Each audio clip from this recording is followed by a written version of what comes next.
Assia, hi. I am calling to tell you that our judges enthusiastically selected your film as the winner for national reporting. Oh my God.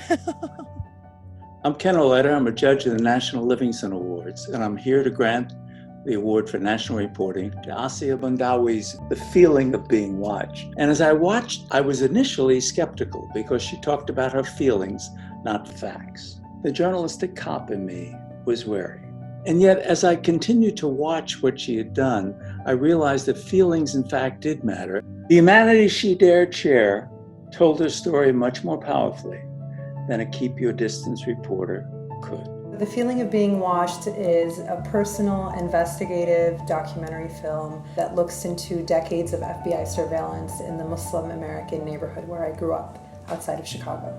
Personally, it was a real challenge to make a personal film and at the same time make a journalistically robust investigative film that compelled transparency from government institution. I want to find out everywhere that our name is on a list. What she did is what a good reporter should do. She filed freedom of information requests.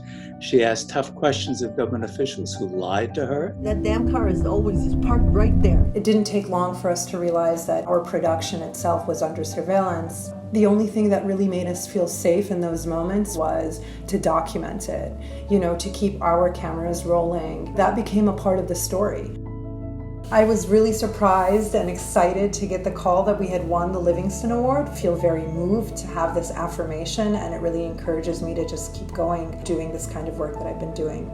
I'm proud to recognize Assia Boundaoui as the winner of the 2020 Livingston Journalism Award for National Reporting. Congratulations.